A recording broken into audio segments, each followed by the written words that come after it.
ndungihota guka utohorere mbeca cia kuiya neguo ucoke utwire ati kuria tuguthie ukuite ibuku ria Ngai we niwe werekeire jarahana mutiaya.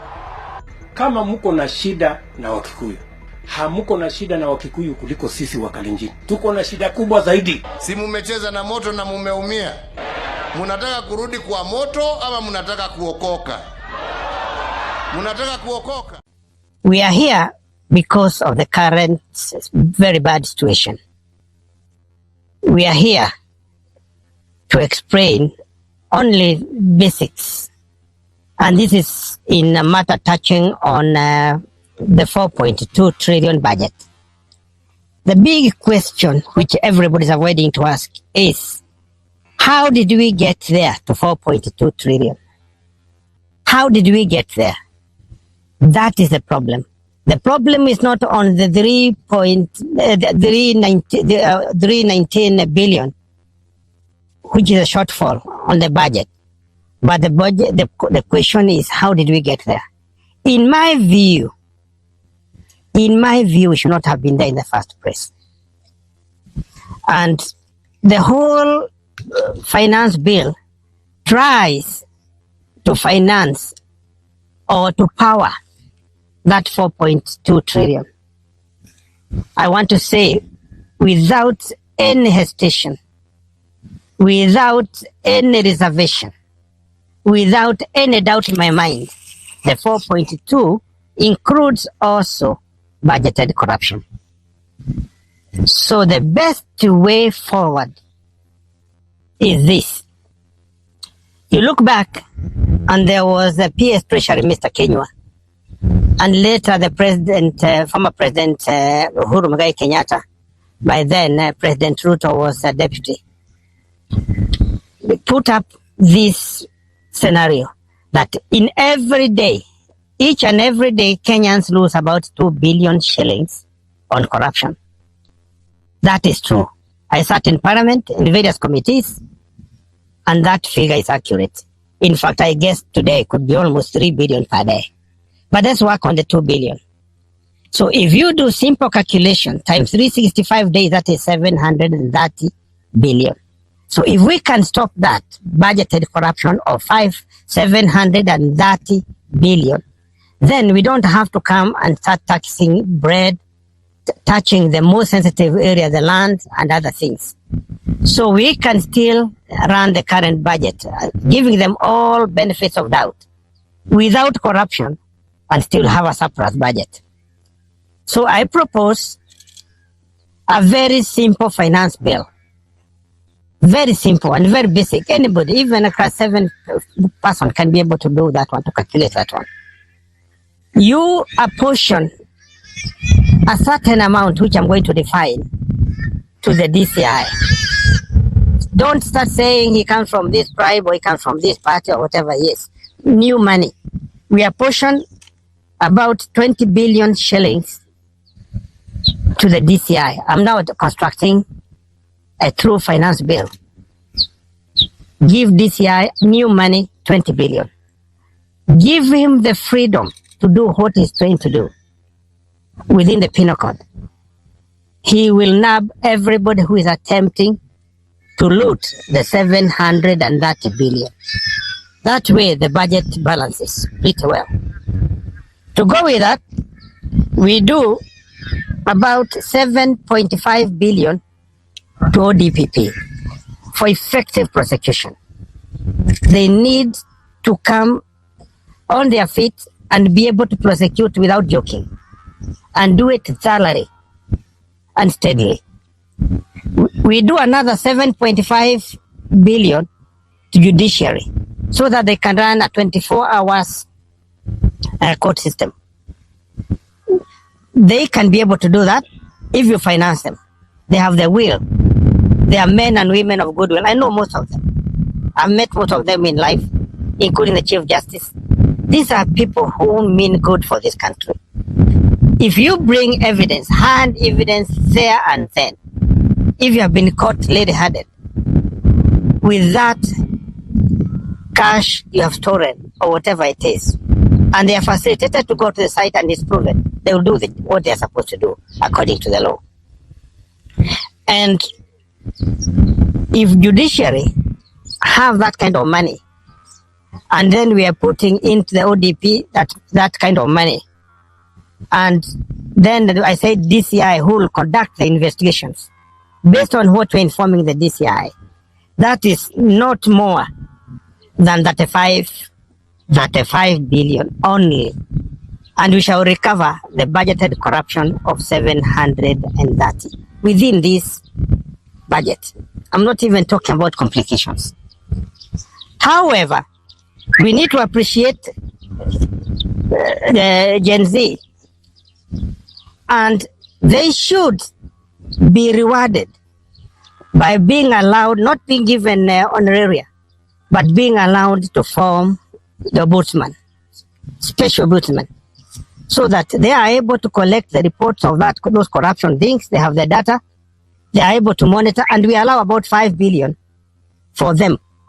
They are working, they are jobless. This time they will have a job to report. If somebody has pocketed, like I know somebody is trying to pocket about 300 million now somewhere, which is meant for street children, it's a fact. Such people should be able to follow, push the DCI, push the courts and everybody. So Gen Z will participate in building their own country, not our country, their own country. With that, you will have not only a balanced budget, a balanced finance bill, but everybody will be happy. I agree with the president that you should listen, and that is me. I'm offering you a sense of reason, a voice of reason. Mr. President, you have so many recruits in your front line. Please come forward yourself and follow that kind of thing. It's so easy. You'll have a bill of about 5 pages, nothing more. And you can call the parliament. That takes about an hour. I have been there. We have been there with you. You know it. And then we don't have this problem at all. Now, within 6 months, after we solve this problem, then we go back to the budget again. What was it? We were budgeting 4.2. Other than the budgeted corruption, what is it? What we recommend is that within 6 months, we do what we call zero budgeting. That is within the norms of budget process in Parliament. We go to every nyumba kumi and we start from there. What we cannot finance this year, we can always go to next financial year. We phase it out, say 3 times. That is allowed in budgeting process. To the best of my knowledge, the last attempt to do that was done in 1979. So what has happened? These people who have budgeted corruption have been using factorial kind of budgeting, so that if last year we had 1 trillion as corruption money, you add a certain factor on that, and this year it will be 1.3, 1.2. That's a fact. Tusiongee mengi kuhusu hiyo. And I have sat in that budget committee, I've done oversight, I know these things the way they are. So within the next 6 months, all of us Kenyans, wherever you are, we participate in budget making process. And we start from zero budgeting. Whatever our needs are, whatever it is, if we can't do it in this financial year, then we can do it next financial year, then or the other year. That's the best way to do it. That's the most safest way to do it. But remember, there will be no corruption money there. Because you call yourself Wanjiko, call yourself Atieno or Otieno, all of you, in one way or another, are participating. And it will all go towards that. If we look at it again, within this same period and within this finance bill, we have a full chapter on economic stimuli. This is a way of funding the industry to be more vibrant and to stop them from corrupting.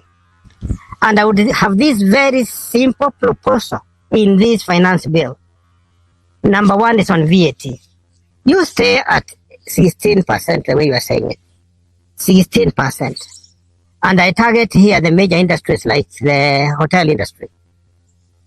Collect the 16%, but 6% of that you account differently. Show that you have employed new employees, or you have done something to improve on your hotel, which is up and above your normal budgetary process. That way we shall create a lot of jobs in millions. The same can be done with other heavy industries. And you remember, the 6% we are returning back or giving back will still come back to the government anyway in one form or another, because these people have to buy and then they have to pay VAT. And then don't have these daydreams that you can come and continue pressing people on fuel and bread and those essentials for the ladies. And as men particularly, we don't use them. Why don't we just behave and not step on that area? It's a sacred area. Tuache hizo story. Yeah? If you are so broke in your thinking, please go and think sukuma wiki, go and think cassava, but don't go that way. If anything, just have it zero, rated. 0, 0, 0, as in zero, so that you can have hygiene. Our ladies are great. They really like their hygiene, and tuache kwenda that line. That one na manywele zao, tuachane na hiyo line, tuachane na watu. I want to say, if we did that, we will have so many new employees, and most of these companies will be stable. The other one is, if you can recall, one of the most famous budget speeches by Kibaki when he was Minister for Finance, he put in 17% requirement that everybody who is licensed banker, or today you have SACCOs and other things, those people must allocate 17% to agriculture. Why? Because there are only 4 factors of production in agriculture.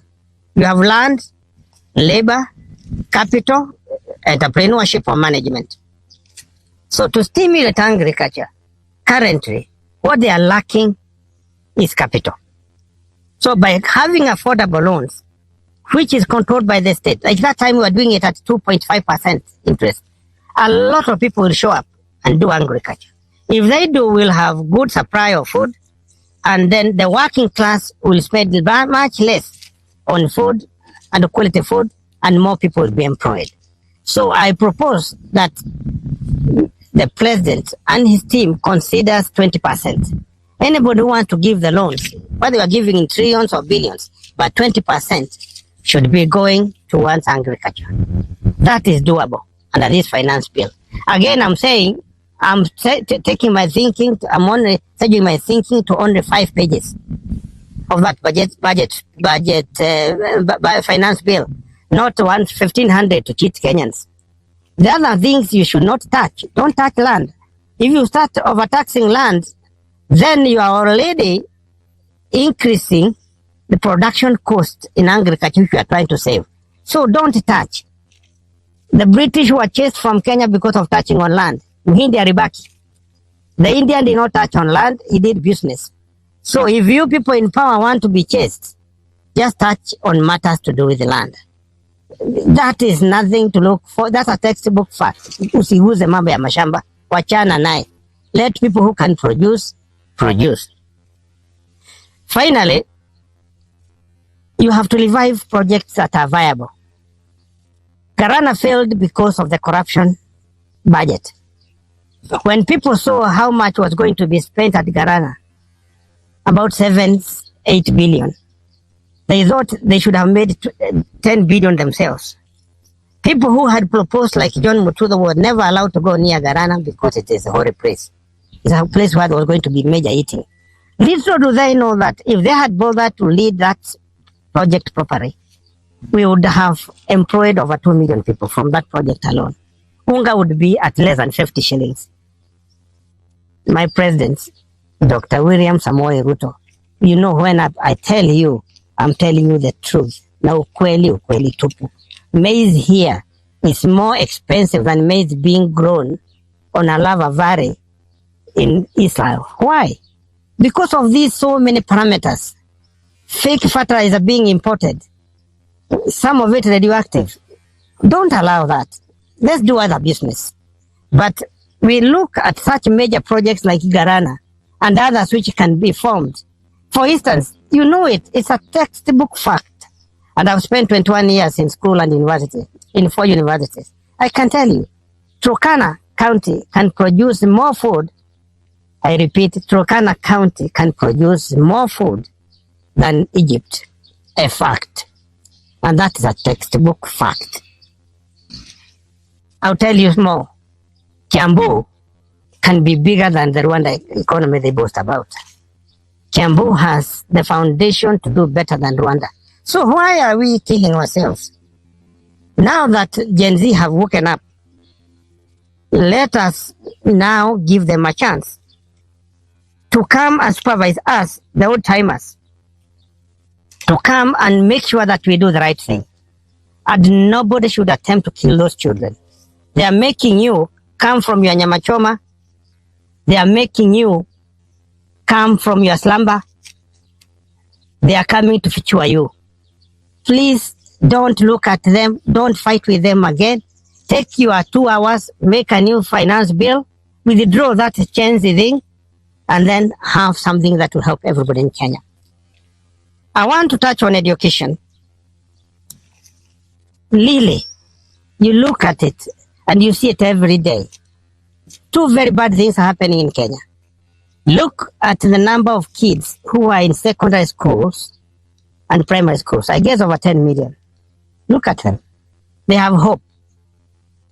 But why are you allowing them to carry 40 kgs of textbooks that have an expiry date? Why, in the name of God Almighty, why are you doing it? Which school did you attend? Because the books written by Carol Francis then are still valid, only that now this time they have been digitized. Why are these books, which have even some errors, being used and people being forced to take those books through their throat? Stop it. This CBC is weird system. If it is what is making people spoil the backs of their children, stop it. Instead, I propose digital competence curriculum. Digital competence curriculum. I'm the founder chairman of Computer for Schools Kenya, and that organization has applied over 500 million computers up until now. They have trained most of you. So I know what I'm talking about. What we need urgently is digital competence curriculum. Again, I come to Gen Z, wapatiwe hiyo kazi. Let them do the consortium, hawataimba kitu. They do a curriculum that works, because I would like to see a situation where in about 12 months, nobody is carrying textbooks or exercise books. We are all digital. We are all digital. And this is something you can't stop. We have to embrace ourselves for artificial intelligence. You cannot stop it. Mr. President, just can't stop it. Don't be pulled to come and start doing the Abunwasi job of carrying a donkey on your head. Forget about this CBC. Have this Gen Z do for you a digital competence curriculum. And if you agree, send them to me. I give them the framework. Waende wafanye hiyo kazi. And with that, there will be no quarrel and everybody will be happy. But there must be an end to corruption. There must be an end to intimidation. There must be a new beginning, a new era of transparency. We must consider and understand that even if you are a billionaire, I hear some people having $1 trillion in their accounts, you do not have a title deed for Kenya. All of us belong there. We are not squatters in our own country. God save Kenya.